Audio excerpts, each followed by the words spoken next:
Bienvenue sur le podcast du site maghrebemergent.com, le média indépendant et apolitique qui reprend toute l'actualité du Maghreb au quotidien. Je suis votre journaliste et animatrice. Aujourd'hui, on va parler santé, et plus précisément d'une nouvelle assez marquante. L'Algérie qui approuve un médicament biosimilaire chinois, c'est une première dans le monde arabe, et ça pourrait bien être une étape importante en biotechnologie pour toute la région. Pour discuter de tout ça, nous recevons un spécialiste de ces questions pharmaceutiques. Bonjour. Bonjour. Cette approbation, elle pourrait vraiment changer la donne pour l'accès aux soins, n'est-ce pas? Oui, potentiellement. Alors justement, cette autorisation algérienne pour un biosimilaire chinois, ça interpelle.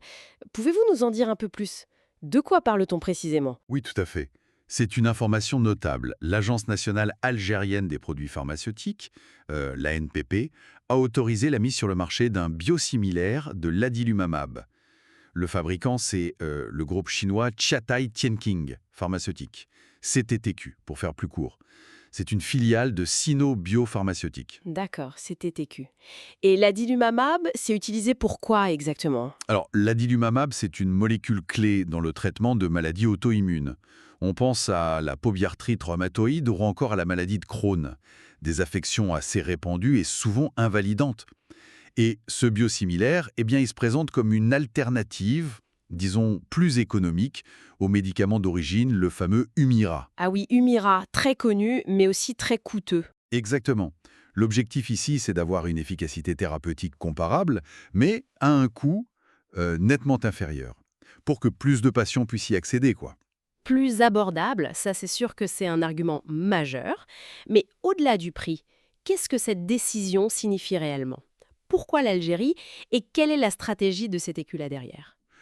Pour cet ETQ, l'Algérie, ce n'est pas juste un marché parmi d'autres. Ils voient ce pays comme un point d'entrée stratégique pour leur développement international sur le segment des biosimilaires.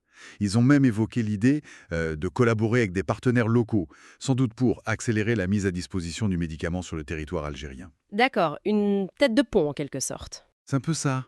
L'objectif affiché, c'est clair.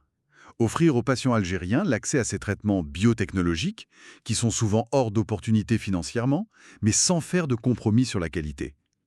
À terme, l'idée c'est d'améliorer la prise en charge de ces maladies chroniques. Donc, c'est potentiellement une avancée pour le système de santé local, et bien sûr pour les malades. Oui, mais alors justement la question de la qualité, de la fiabilité, elle se pose toujours, surtout avec des médicaments venant de nouvelles zones de production comme la Chine. Qu'est-ce qu'on peut en dire pour CTQ et ses biosimilaires? C'est une question tout à fait légitime. Et il faut savoir que la Chine a beaucoup renforcé ses exigences pour approuver les biosimilaires depuis 2015. Maintenant, il faut des essais cliniques comparatifs très poussés, un suivi de sécurité après commercialisation qui est très strict. CTTQ répond à ces critères. D'ailleurs, ce n'est pas leur premier coup d'essai, hein. Ils ont déjà plus de 20 biosimilaires approuvés sur le marché chinois. Ah oui, quand même. Oui, et pour donner une idée de leur portefeuille, ils produisent aussi d'autres biosimilaires importants, par exemple pour traiter des cancers, le bevacizumab, le rituximab, le trastuzumab. Ils ont aussi un autre anticancéreux, le benmelstobart. Et point important, leurs sites de recherche, de développement et de production, qui sont à Nanjing et Lianyongang, eh bien, ils sont conçus pour respecter les normes internationaux. On parle des bonnes pratiques de fabrication de l'Union européenne et même de la FDA américaine. C'est un signal fort sur le plan de la qualité. D'accord. Donc si je comprends bien, on a une entreprise chinoise, CTQ, qui semble sérieuse, qui respecte des standards de qualité internationaux, Mhm. qui voit l'Algérie comme un marché stratégique et qui obtient cette autorisation, la première dans le monde arabe, pour un médicament moins cher, ciblant des maladies graves. C'est bien ça? C'est exactement ça. L'Algérie joue ici un rôle de pionnier qui pourrait bien inspirer d'autres pays de la région, en effet. Bon. Alors, si on devait résumer les points importants à retenir de tout ça, premièrement, l'Algérie ouvre la voie dans le monde arabe en approuvant ce biosimilaire chinois, l'adalimumab de CTTQ. Oui. Deuxièmement, ce médicament est une alternative plus économique pour traiter des maladies auto-immunes lourdes. C'est l'objectif principal. Troisièmement, CTTQ considère l'Algérie comme un marché clé pour son expansion internationale et cherche des partenaires locaux. Une stratégie d'implantation, oui.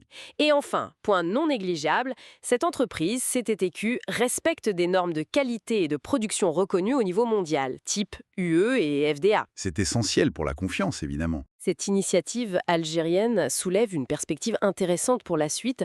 Est-ce qu'on va voir une diversification des fournisseurs de ces médicaments de pointe dans la région, peut-être au-delà des acteurs historiques occidentaux? C'est une question à suivre. Merci beaucoup pour cet éclairage. Merci à vous. Merci pour votre écoute et retrouvez plus d'actualités sur maghrebemergent.com.